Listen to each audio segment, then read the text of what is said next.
जय हिंद। C S F L D C A S F 2020 के प्रिपरेशन कर रहे सभी विद्यार्थियों के लिए कुछ इम्पॉर्टेंट क्वेश्चन हम लोग इस वीडियो लेक्चर में डिस्कस करेंगे। मैथ का जो पैटर्न चेंज हो रहा है, अब देखिए मैथ का एक पैटर्न था जो पहले आता था, लेकिन आप देखो 2019 का जो पेपर हुआ है, 2019 का जो ये पेपर है इसने क्लियर कर दिया है कि जो मैथ का पैटर्न है अब थोड़ा सा उसका डिफ़िकल्टी लेवल इंक्रीज होगा। अब वो ही नहीं रहेगा जो हमेशा आता रहता था, सरल करो, सिंप्लीफिकेशन और इजी इजी क्वेश्चन आ जाता था 2 लाइन वाला। तो अब बोर्ड का मूड जो है ना थोड़ा चेंज है, तो प्रिपरेशन भी आपको उस तरह से करना होगा। जैसे कि मेंसुरेशन का क्वेश्चन इस बार देखो आपने डाल दिया उसने, तो मेंसुरेशन को भी थोड़ा सा आपको चीज़ों को पढ़ना पड़ेगा। आपको प्रोबेबिलिटी का क्वेश्चन डाल दिया, हो सकता है इस बार भी डाल दे, ठीक है। तो क्वेश्चन का प्रिपरेशन यदि आपको ये है कि भाई 100% मेरा सिलेक्शन हो जाए, ठीक है, तो थोड़ा सा डिफ़िकल्टी लेवल को इस बार टच करके ही जाना पड़ेगा, ताकि अपना एक सेफ साइड में रहो कि 100% भाई मेरा सिलेक्शन हो जाए। सिलेक्शन के तो लाले बिल्कुल पड़े ही ना पड़े, ठीक है ना।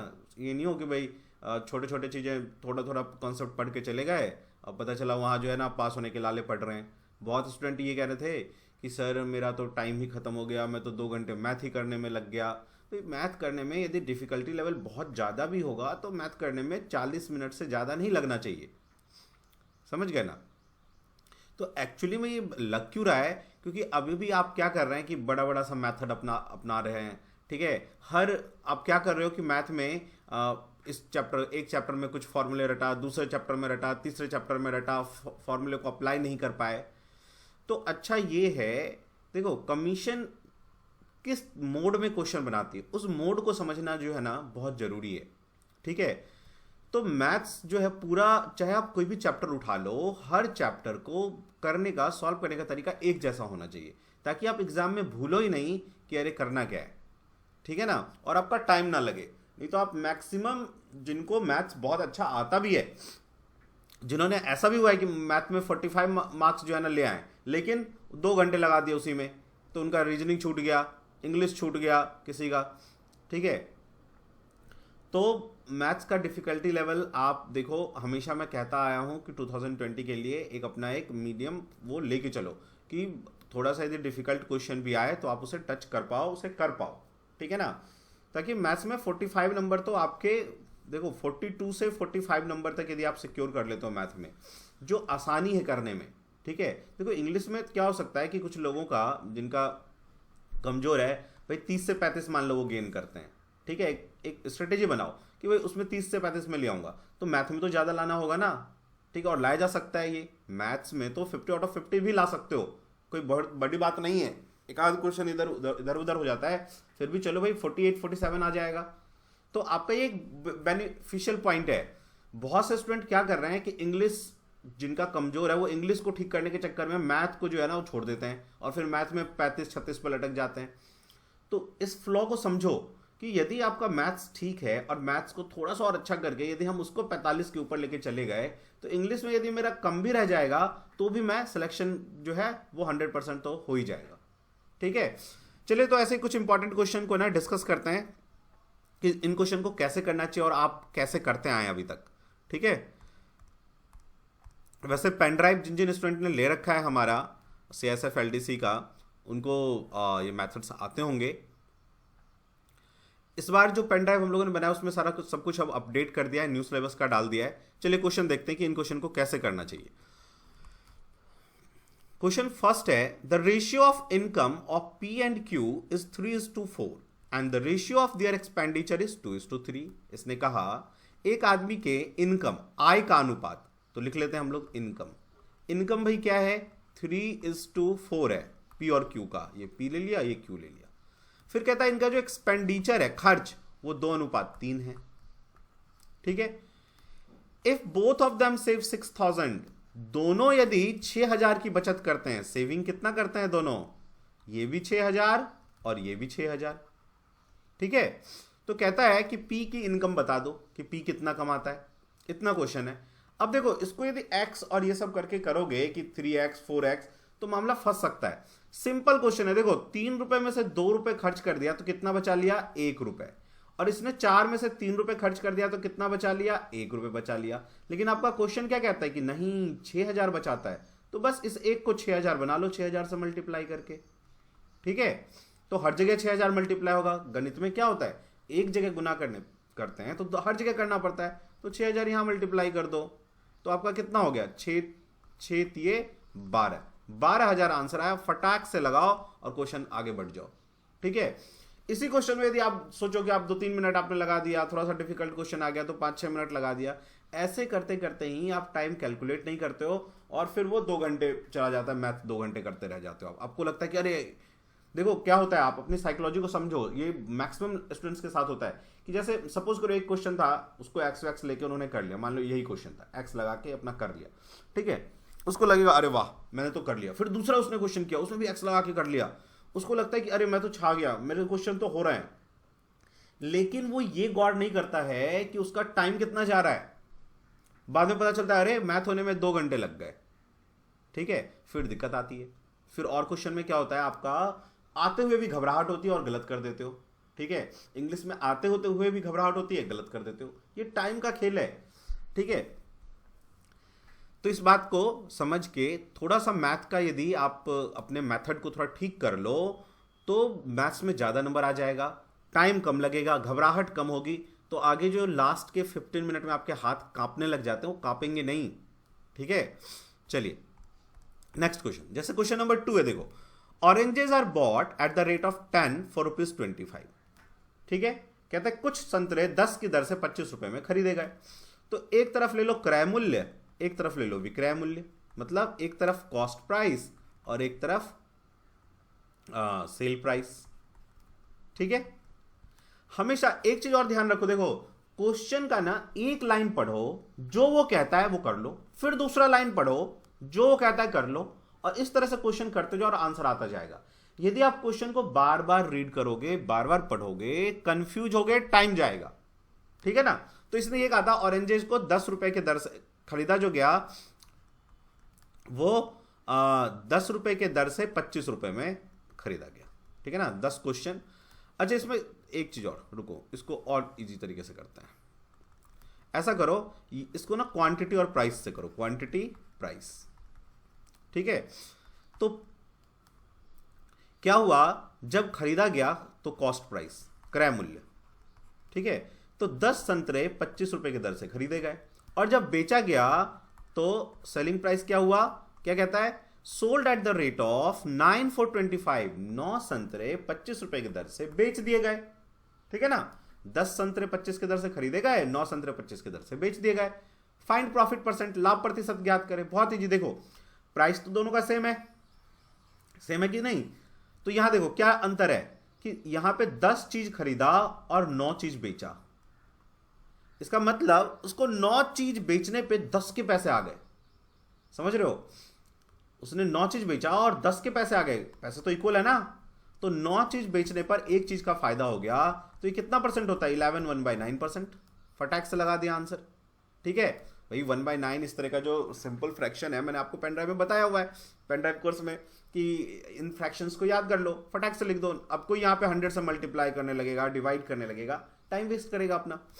ठीक है ना, चलिए नेक्स्ट क्वेश्चन पे चलिए। क्वेश्चन नंबर 3 देखो क्या कहता है, by selling an article for 240 rupees. एक आदमी ने क्या किया, एक वस्तु को 240 रुपए में बेच दिया। ठीक है भाई, मैंने लिख लिया 240 रुपए उसका उसने बेचा। ए मैन इनकर अ लॉस ऑफ 10%, तो उसको 10% का घाटा हो गया। अब भाई हमें कॉस्ट प्राइस तो नहीं पता, तो 10% ऐसे ही तो लिखते हैं हम लोग, या ऐसे लिख लो सीधा, हाँ, कि 100 रुपए की चीज को 10% के घाटे पे बेच रहा है कोई, तो इसका मतलब 90 रुपए में बेच रहा है, सिंपल। फिर कहता है at what percent sell it so that it make a profit of 20%। वो इसे कितने में बेचे कि 20% का लाभ हो जाए। तब एक बात सुनो, देखो ये जो है वो तो सेलिंग प्राइस है, विक्रय मूल्य, और ये कॉस्ट प्राइस है। ठीक है, एक बार इसने घाटे में बेचा, इसी को चाहता है वो, कॉस्ट प्राइस कभी चेंज नहीं होगा, क्रय मूल्य कभी चेंज नहीं होता, तो इसी को वो 20% प्रॉफिट पे बेचना चाहता है। तो 20% प्रॉफिट के लिए 100 रुपए की चीज को कितने में बेचेगा, 120 रुपए में बेच देगा। ठीक है ना। अब इसने क्या कहा था कि जो पहली बार इसने बेचा था 10% के घाटे पे, वो एक्चुअल में 90 रुपए नहीं 240 रुपए है ये। ठीक है, ये 90 नहीं 240 है। देख रहे हो, एक वस्तु को 240 रुपए में बेचने पे 10% की हानि। जब 10% की हानि हुई थी तो सेलिंग प्राइस एक्चुअल में 240 रुपए था। तो बस हमें कुछ नहीं करना है, इस 90 को 240 बना लेना है। कैसे बनाना है वो भी बहुत इजी। देखो, इस 90 को 240 से गुना कर दो और इसी 90 से भाग कर दो, ये कट जाएगा, 240 बन जाएगा। तो इतना मल्टीप्लाई किया ना, इतना हर जगह मल्टीप्लाई कर दो आप। ठीक है ना, इतना आप हर जगह जो है इसको मल्टीप्लाई कर दो। यहां मल्टीप्लाई कर दो 20%, 240/90, यहां कर दो 240/90। ठीक है, हर जगह मल्टीप्लाई कर दो। यदि उसने पूछा होता कि बाद वाला विक्रय मूल्य बताओ तो ये हो जाता। यदि इसने क्रय मूल्य पूछा होता तो ये होता। इसने क्रय मूल्य इसमें पूछा हुआ है, by selling article man at what price should he sell, कितने पे बेचे, तो इसने विक्रय मूल्य पूछ लिया यहाँ पे। तो बस ये मल्टीप्लाई करके बता दो, कट गया। 3 3 9, 3 8 24, 3 चौके 12, 0 8 चौके 32, 320 रुपए फटाक से लगा दो। ठीक है, फिर से एक बार देखो इस क्वेश्चन को, बहुत इजी तरीके से सेकंडों में इन क्वेश्चंस को किया जा सकता है कि 100 रुपए की चीज को 10% के हानि पे बेचा तो 90 रुपए में बेचा, इसी को वो 20% के लाभ पे बेचना चाहता है तो 120 में बेचेगा। लेकिन जब ये 90 रुपए में बेचा था, वो एक्चुअल में ये 90 नहीं था 240 था। तो मुझे कुछ नहीं करना, इस 90 को 240 बना लेना है। तो 240/90 कर दिया, तो ये हर जगह करेंगे, यहां भी करेंगे, काटा, 3 3 9, 3 8 24, 3 चौके 12, 0 8 चौके 32, 320 फटाक से लगा दिया। ठीक है, अब बहुत स्टूडेंट इसमें क्या करेंगे, पहले कॉस्ट प्राइस निकालेंगे, फिर कॉस्ट प्राइस का से प्रॉफिट से फिर वो अगला विक्रय मूल्य निकालेंगे, तो टाइम कंज्यूमिंग होगा। ये फटाफट आपका हो जाएगा। देखो, ये यदि आपका ये जो आप यदि आप समझते हो तो एग्जाम में इतना भी लिखने की जरूरत नहीं है। आप सीधा समझ जाओगे कि 120 रुपए और 240 रुपए पे बेचा था, उस टाइम 90 रुपए था, फटाक बस इतना लिखना पड़ेगा, 120 गुने 240/90, इतना सा काम था। सेकंडों में हो जाएगा क्वेश्चन। ठीक है, और कॉन्फिडेंस में होगा कि हाँ मेरा आंसर ठीक है। चलिए आ जाइए अब आगे। देखो क्या कहता है, एक 1000 रुपए के बिल पर 40% और 2 क्रमिक बट्टा 36 और 40% की छूट के बीच का अंतर ज्ञात करो। कहता है कि एक बिल है जिसपे 1 लाख रुपए का पे 40% का छूट दिया। कहता है इसी पे यदि 2 क्रमिक बट्टा दिया जाए, 36 और 4% का डिस्काउंट दिया जाए क्रमिक बट्टा, तो बताओ दोनों के बिल का अंतर कितना होगा। अब कोई स्टूडेंट यदि इसको करेगा बहुत शॉर्टकट से भी, तो ये करेगा कि पहले इसका 40% का छूट निकालेगा, फिर इन 2 क्रमिक बट्टा का करके फिर इसका निकालेगा, फिर दोनों का अंतर निकालेगा, फिर जाके जो भी आंसर होगा उसको टिक लगाएगा।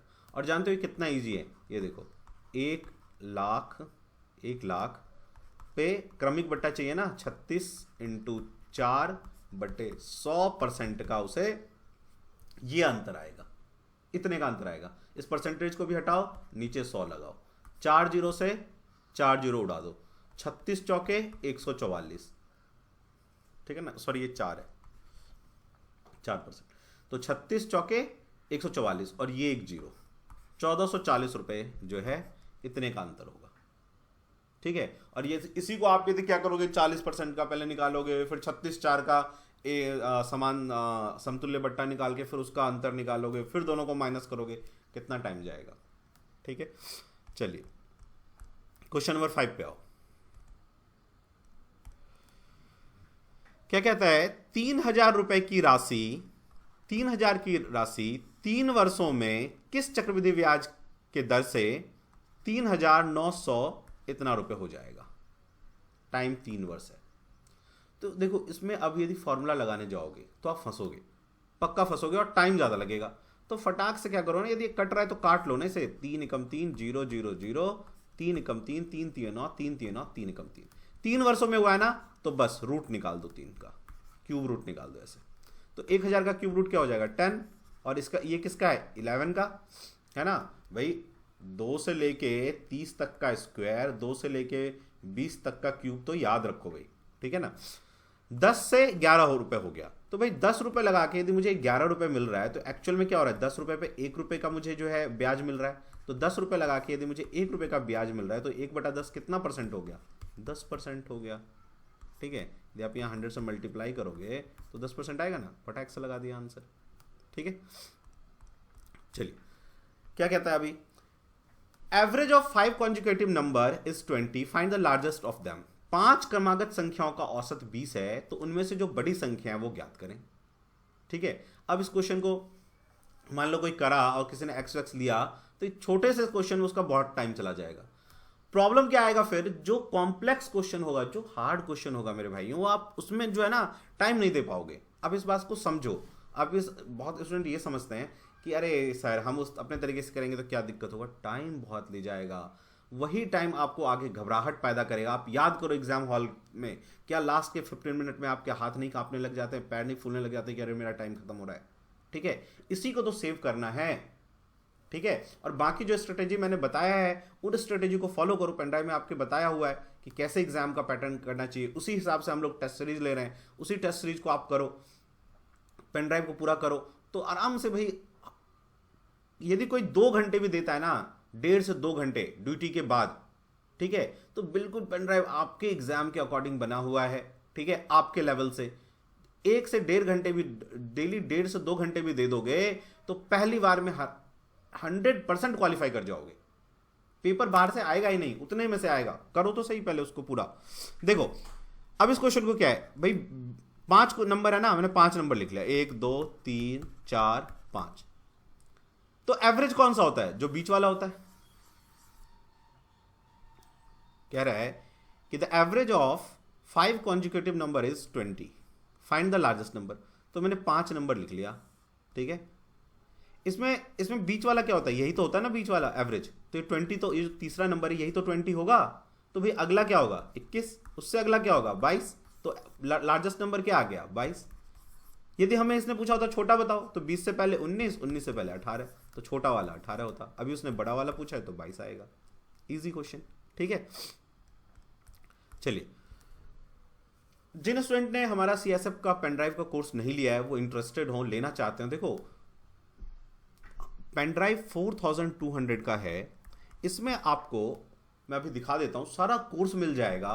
उन्हीं चीजों को पढ़ना है, उतने में से क्वेश्चन आएगा, उतने को कर लो तो आराम से 170 से 175 पे पहुंच जाओगे। ज्यादा मेहनत करोगे तो ज्यादा पे भी पहुंच जाओगे। ठीक है, मैं आपको पेनड्राइव दिखा देता हूं कि पेनड्राइव में आपको क्या क्या फैसिलिटी मिल है उसमें। देखो तो पेनड्राइव आप जैसे ही लगाओगे तो क्या होगा, पेनड्राइव वो शो कर देगा। आप जाओगे CSF LDC ASI पे, ओपन करोगे तो देखो आ जाएगा CSF act and rule, CSF LDC ASI mock test, English, GK, math lecture, previous year paper 2009 से सारे अब तक के पेपर हैं इसमें। रीजनिंग इंग्लिश, जो इंग्लिश मीडियम वाले बच्चों के लिए। ठीक है ना। अब जैसे मान लो मुझे इंग्लिश देखना है भाई, इंग्लिश का ये देखो सारा आ जाएगा। Antonym, English discussion, English grammar, question, fill in the blank, passage, PQRS। अच्छा अभी देखो इंग्लिश में जो है एरर डिटेक्शन का भी क्वेश्चन आने लग गया है। तो हम लोगों ने सारा जो है इंग्लिश ग्रामर का जहाँ जहाँ से क्वेश्चन आ सकता है उन सारे चैप्टर्स को दे दिया है। आराम से एरर डिटेक्शन का एक क्वेश्चन रॉन्ग नहीं होगा आपका, इतना कर लोगे तो। ठीक है ना, एक क्वेश्चन रॉन्ग नहीं होगा। ठीक है, बाकी एंटोनिम, इंग्लिश, ये क्या कहते हैं, fill in the blanks, idiom, ये सब सारा यहाँ से कर लो। इससे ज़्यादा कुछ नहीं आएगा। ठीक है, इतना कर लिया तो आराम से 40 से ऊपर आ जाएगा नंबर। बाकी थोड़ा मेहनत करोगे तो और भी ज़्यादा आ जाएगा। ठीक है, ऐसे ही मैथ्स का मिल जाएगा, GK मैथ्स लेक्चर में मैथ्स की पूरी सिलेबस का वीडियो मिल जाएगा। देखो ये मैथ्स का पूरा सिलेबस है। ये बेसिक मैथ है जिनका इंग्लिश मीडियम में, हिंदी मीडियम वालों का इसी में है। एडवांस मैथ भी डाल दिया है क्योंकि एडवांस मैथ के क्वेश्चन आने लग गए हैं, प्रैक्टिस क्वेश्चन और प्रैक्टिस क्वेश्चन का सॉल्यूशन।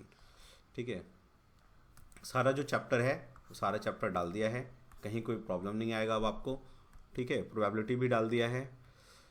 चलो, तो यदि आप कोई पेनड्राइव लेना चाहते हो तो आप हमारे सेंटर पे आके पेनड्राइव ले सकते हैं।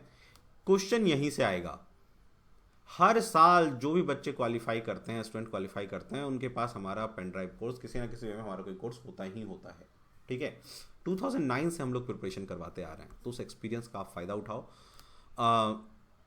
4200 का पेनड्राइव है। ठीक है, सैनडिस्क का ये पेनड्राइव आप अपने फ़ोन में, मेनली हमने इसे फ़ोन के लिए डिज़ाइन किया, आप अपने फ़ोन में डिज़ाइन लगा के आराम से देख सकते हो। कोई इंटरनेट वगैरह की कोई ज़रूरत नहीं। यदि आप कुपवारा में भी बैठे हो तो भी कोई दिक्कत नहीं है, कोई आपको इंटरनेट की ज़रूरत नहीं है। आराम से पेनड्राइव लगाओ और अपना करो। ठीक है, कहीं भी। हाँ, लैपटॉप में चलाना चाहते हो तो लैपटॉप में भी चलेगा, टीवी में चला सकते हो, लेकिन मेनली हमने इसे फ़ोन के लिए बनाया कि आप अपने फ़ोन में देखो, ठीक है। तो पेन ड्राइव आप हमारे सेंटर पे आके ले सकते हैं। Saket metro station gate number 2 western Marg में हमारा एक सेंटर है, यहाँ आ सकते हो। ये सेंटर जो है पेन ड्राइव के लिए ओपन होता है अराउंड 3 बजे से, ठीक है ना, 3 बजे से ओपन होता है ये, तो उससे पहले क्लासेस चलती हैं, तो ये यहाँ आके ले सकते हो आप। कालिंदी कुंज मेट्रो स्टेशन 24/7 कभी भी आ सकते हो। ये तो पेन ड्राइव डिस्ट्रीब्यूशन सेंटर ही हमारा यहाँ पे। महिपालपुर जीवीएस कैंप है, यहाँ भी हमारा सेंटर है, आप यहाँ भी आके ले सकते हो जो भी आपको नज़दीक पड़े। और या तो फिर जब भी आओ तो एक कॉल कर लो, कॉल नंबर लिख देता हूँ मैं 9205330671, ये हमारा सेंट्रलाइज नंबर है। इस पर कॉल कर लो, कोई ना कोई, रोशन सर उठा लें, मैं उठा लूँ, कोई भी एम्प्लॉय उठा ले, वो आपको बता देगा कि कौन से स्टेशन आपके पास है या कौन सा स्टेशन अभी किस सेंटर पे आपको इजी रहेगा आना, ठीक है। फ़ोन करके आए तो ज़्यादा अच्छा है, क्योंकि पता चला आप मान लो साकेत पे पहुंच गए उस दिन, पेन वहाँ पे नहीं मिल रहा हो तो आपको दिक्कत होगी। तो फ़ोन कर लो एक बार कि सर मैं सेंटर पे आ जाऊँ, जिस सेंटर पे वो बुला लें वहाँ पे आके ले जाओ, ठीक है। अच्छा, यदि आप दिल्ली में नहीं रहते हैं तो आप स्पीड पोस्ट से मंगवा सकते हैं। जनरली हम लोग स्पीड पोस्ट से, मेनली जो भी दिल्ली से बाहर हैं सब स्पीड पोस्ट से ही मंगवाते हैं, ठीक है। तो स्पीड पोस्ट से मंगवा सकते हैं आप। स्पीड पोस्ट से कहीं भी पूरे इंडिया में हो 3 से 5 दिन में आपको पहुंच जाएगा। असम वगैरह जाने में अभी थोड़ा प्रॉब्लम है, थोड़ा फ्लड वगैरह है, तो 7 डेज रख लो, ठीक है ना।